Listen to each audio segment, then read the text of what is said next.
Guys आप में से कुछ लोगों को लगता होगा कि सुकुना सबसे ज्यादा पावरफुल है, पर उन्हीं में से कुछ लोगों को लगता होगा कि संग जिन्हू सबसे ज्यादा पावरफुल है। पर अब यहाँ बात ये आती है कि आखिर पावरफुल है कौन। जिन जिन लोगों ने सोलो लेवलिंग देखा है उन्हें लगता है संग जिन्हू सबसे ज्यादा पावरफुल है, पर जिन लोगों ने जुजुत्सु काइसेन देखा है उन्हें लगता है कि सुकुना सबसे ज्यादा पावरफुल है। अगर आप इन दोनों एनिमे में से दोनों एनिमे देख चुके हैं तो आपको लगता होगा कि आखिर पावरफुल है कौन। तो आज की हमारी वीडियो इसी टॉपिक पर होने वाली है, तो चलिए वीडियो को शुरू करते हैं बगैर किसी बकचोदी के। यहाँ पर हम बात करने वाले हैं सुकुना के बारे में, जो जुजुत्सु काइसेन का सबसे नंबर 1 कैरेक्टर माना जाता है, जिसके पास एक ऐसी पावर है जिससे वो सामने वाले बंदे को धड़ से अलग कर सकता है। उसी पावर को जुजुत्सु काइसेन में सबसे स्ट्रॉन्ग पावर माना जाता है, जिस पावर का नाम है डिसमेंटल। इसी पावर की मदद से सुकुना ने गोजो को 100 टुकड़ों में काट दिया था, और सुकुना के इस पावर से बच पाना किसी भी नॉर्मल इंसान के लिए नामुमकिन है। और सुकुना की इस पावर की स्पीड इतनी तेज होती है कि सामने वाला बंदा कुछ सोचे उससे ही पहले 100 टुकड़ों में बढ़ जाता है। और सुकुना का दूसरा खतरनाक पावर है फायर एरो, जिसकी मदद से वो किसी भी बंदे को जलाकर राख कर सकता है। और सुकुना इस फायर एरो की मदद से अपने लिए कई सारे वेपन क्रिएट कर सकता है। और सुकुना के इसी फायर एरो अटैक से आधी से ज्यादा सिटी डिस्ट्रॉय हो सकती है। इसी बात से आप ये अंदाजा लगा सकते हैं कि सुकुना कितना ज्यादा पावरफुल और स्ट्रॉन्ग है। और सुकुना का दूसरा पावर ये है कि वो अपनी किसी भी बॉडी को री इंक्रीज कर सकता है, यानी उसके शरीर पे कहीं भी चोट आई हो वो उस चोट को जड़ से खत्म कर सकता है। वैसे तो सुकुना के डिसमेंटल और फायर एरो से बच पाना किसी भी ओपोनेंट के लिए नामुमकिन है,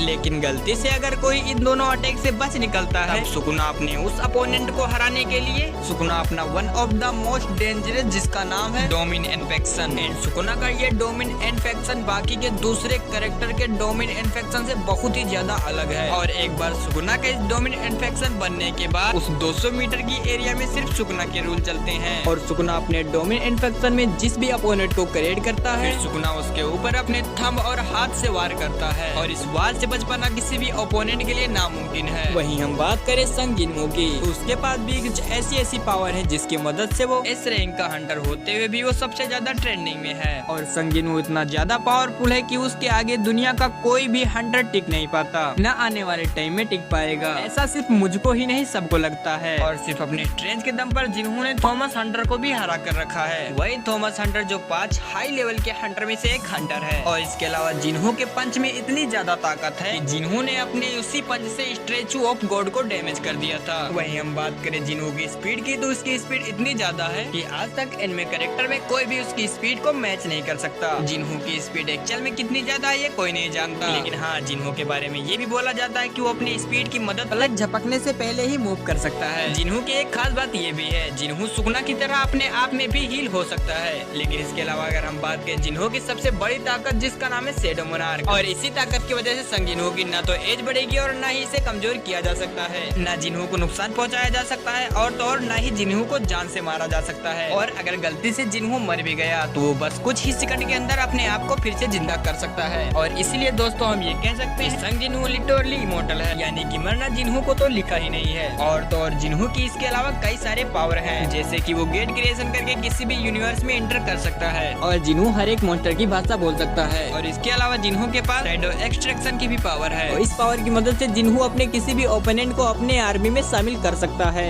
और जिन्हू की शैडो आर्मी 10 मिलियन से भी ज्यादा है, और जिन्हू की शैडो आर्मी में एक से बढ़कर एक है। तो दोस्तों ये थी वीडियो सुकुना वर्सेस संग जिन्हू के बारे में। तो दोस्तों आपको कमेंट में ये बताना है कि इन दोनों में से कौन सबसे ज्यादा पावरफुल है, और ये भी बताते जाना किन किन लोगों ने इन दोनों एनिमे को देखा है। और अगर आप इस वीडियो पे नए हैं तो इस वीडियो को लाइक कर सब्सक्राइब जरूर करें।